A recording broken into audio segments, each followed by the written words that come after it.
Hi, I'm Shubhankar, and I would like to take you through an assimilated journey today, focusing on how companies think about innovation and provide you a little of my own insight on that. Organizations have realized that they need to look after the customer better, and to do so, they are more and more relying on the customer journey map.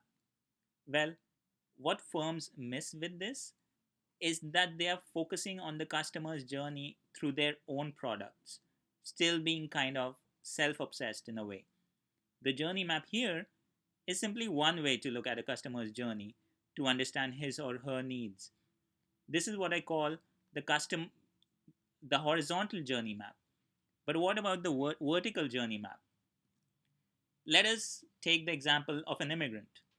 An immigrant can be from a developing nation in search of a better quality of life, in search of opportunities to lay a foundation for future generations. You can similarly think about millennials and break it down into layers to understand how a product needs to be designed. For example, once a child turns 16, they start driving, they make decisions, and they want to feel more responsible and in control of their lives. On the other hand, the journey of organizations these days starts with a lot of data. And while big data is useful, it disturbs me. People are not numbers. And even if you are able to divide them into buckets, every one of us has their unique story. Insights derived from data may go wrong if you stop thinking as a human and treat everyone as a number. Here's a case in point. One of Nielsen's studies states that 7 out of 10 consumers would prefer to buy a product if it was accompanied by a loyalty program.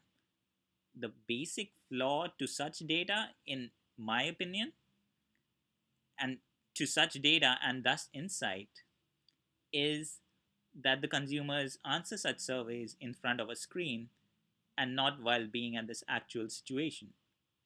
And this is what irks me about big data. If you empathize and you think from a human's perspective, you will think about daily scenarios where a consumer may be a part of plenty of loyalty programs already and may decide to forego the opportunity to be a part of another one, and thus hold the product with the loyalty program in a similar view as that which does not have one. Such underlying aspects are not incorporated into studies such as this from Nielsen. So, what is my point exactly? And where does auto insurance come into all this? Well, through this video, I want to advocate that organizations need to think differently about data, innovation, and how their process to innovate is designed. Let us take the example of car insurance. Firms often focus on the various channels that they sell through to design a journey map, a customer journey map. Well, I would argue, shouldn't firms think about why someone in the first place is buying the product? As auto insurance is a product accompanied by a car, firms should think why people buy a car and not the insurance itself. One common reason to buy a car is to commute from the suburb into the city and vice versa. Well, then I wonder, as many consumers may also wonder, why they pay insurance based on where they reside when the motivation to get the car in the first place was to drive it at other places more than 40 miles farther than home.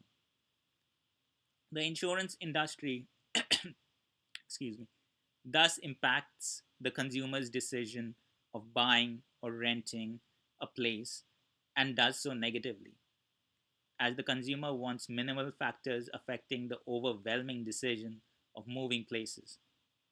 If an organization's were if an organization were to resolve such an issue, the consumer would turn to it just on the fact that they would have more flexibility on life's other and possibly much more crucial decisions.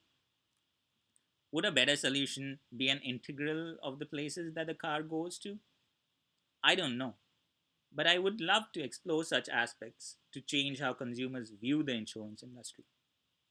I want users not to think of safety or expense or even death or the fag end of life for that matter when they think about insurance, but as something that empowers them and society. I'm thankful for your time and consideration and for letting me walk you through my perspective on customer journeys, and how organizations design their own journey along with their data scientists to develop and evolve innovation. Thank you and have a nice day.